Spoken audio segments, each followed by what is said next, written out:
Super Mystery number 8 is Mystery Train. Why not call it Super Mystery Train? Argofont Book Review, Argofont Book Review. Nancy, Bess, and the Hardys arrive at a train station. Nancy blushes to see Frank with his shirt open at the collar. They've been invited to participate in a train mystery. The valuable Comstock diamond was stolen 15 years ago. The thief followed the route of miner Jake Comstock. The train is following the same route, and whoever finds the diamond gets $25,000. Nice. The people who organize the trip are Lori and Jack Lerner. The trip starts with an angry man punching Jack in the face. This is today's culprit. He joins the proud tradition of villains whose only purpose in life is to create dramatic cliffhangers by trying to kill our heroes over and over again. The other people trying to solve the mystery are a screenwriter, a police psychologist on his honeymoon, the rude Connie Everett, author Maggie Horn, and actor John Grison. It's kind of amazing that John and Maggie made it into the video game, since they are total non-entities in this book. Weird, but at least Tino Balducci isn't in this book. Thank goodness. Also on board are actors Paul Fox and Kate Harkins. Bess instantly gets a crush on Paul, and Joe instantly falls for Kate. Don't Bess and Joe know that they should be falling for each other? I mean, the Wikipedia page for this series promises Joe-Bess romance, and I have seen none so far. Joe babbles a lot as he talks to Kate.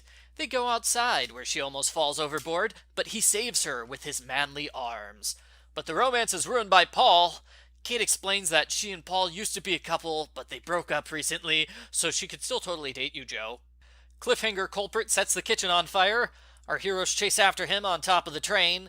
They crawl across the top of the train, but that doesn't make for good cover art. Frank almost gets killed by a tunnel, and the culprit gets away. At the first stop, our heroes don't even try to investigate. Joe goes on a date with Kate, while the others go get food. It was Bess's idea. They ask a waitress about Jake Comstock.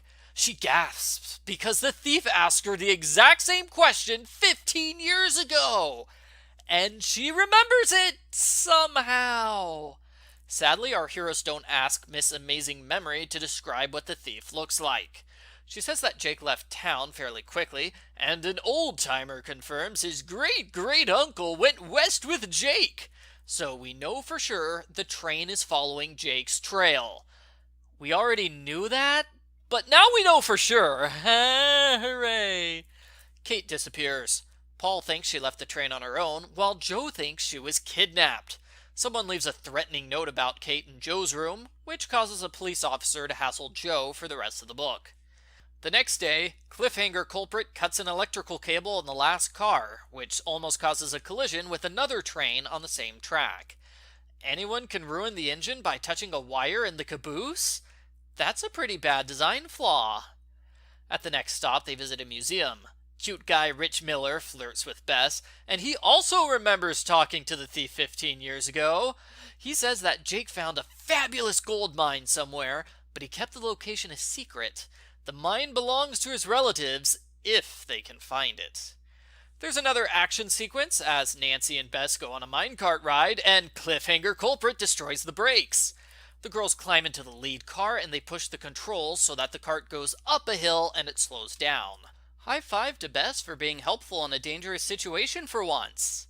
But she reverts back to being the silly sidekick when the train leaves without them. They run after the train and it goes sort of like this. Bess, jump overboard. I can't, my bags are too heavy.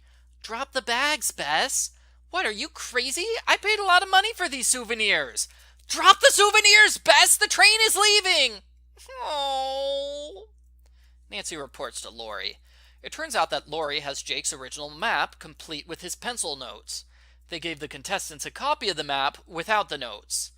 Why would you do that? Why would you purposely withhold clues from the detectives? Nancy asks to see the map, but it ends up not helping her as someone steals it from her room before she can look at it. The fifth time Joe searches the train, he finds Kate's pin. She must still be on board! Joe finds Kate by pure luck. He puts his hand on a wall to steady himself. He hears the wall's hollow, so he searches all over, finds a hidden button, the wall retracts, and Kate is tied up inside. He tries to save her, but the culprit knocks him out. There's a fake out when one of the other contestants thinks they solved the mystery, and Frank chases after cliffhanger culprit at the next stop. Nancy researches Jake's genealogy and discovers that Lori is Jake's descendant, so whenever his mine is found, she gets all the gold. Clearly, she set up the train trip as a money-making scheme. Jake's only other living descendant is a guy named Stan Layton. Stan is a criminal who was arrested 15 years ago, and he was paroled this afternoon. How is that for timing? Our heroes deduce Stan stole the diamond and hid it somewhere. Why? The diamond is the key to Jake's mine. You need the diamond to solve Jake's riddle, solve his puzzle, figure out the location of the mine, just like the game. Around this time, Joe wakes up. He and Kate are tied up in the closet together, but he gets the duct tape off of his mouth by rubbing his face against the corner of a box. He pulls off Kate's gag with his mouth, and yes, this is an awkward scene. Kate confirms Lori is the culprit. She kidnapped Kate because Kate overheard her plotting. Joe joins up with the others. They chase after all the culprits all the way to a cliff by the Golden Gate Bridge. That's where the diamond's buried. Stan and cliffhanger culprit show up with guns, but they're distracted by Bess. A fight breaks out, and the diamond falls deep into the bay, where it can never be found again. The end. Post-book follow-up. That ending disappointed me. Our heroes don't use the diamond to solve Jake's puzzle and find the mine. They decide it's gone forever because the diamond fell in the water. Why didn't they get scuba gear and retrieve the diamond? I find it hard to believe that nobody thought of this, considering that Frank and Joe have been to the bottom of the San Francisco Bay before. Continuity! The ending also fails to give resolutions to pretty much every character, besides Connie Everett. All of the other detectives? Forgotten. Joe and Kate's romance? What romance? Paul and Bess's romance? Well, the book introduced that subplot and didn't follow up on it. My main problem with this book is filler. You could cut out half the book without affecting the story. Every chapter with cliffhanger culprit goes nowhere, as did every chapter where the two detective groups check in with each other. I did like the chapters where all of the detectives were together having a group meeting, but none of those affected the story, which was kind of a lost opportunity. Imagine if our heroes were going up against a good detective competitor. I should probably note that these are criticisms I had after rereading this book. The first time through, I was fine with everything. Overall, it's a good entry in the Supermystery series in that it's interesting, fast-paced, and action-packed. The actual mystery and characters are lacking, though. When I compare it to the video game, it's safe to say the book was not better. I give Nancy Drew Hardyboy's Supermystery number 8, Mystery Train, a 4 out of 10. Thanks for watching my review, everybody. There's a link to my other Nancy Drew Hardyboy's Supermystery reviews if you want to see them.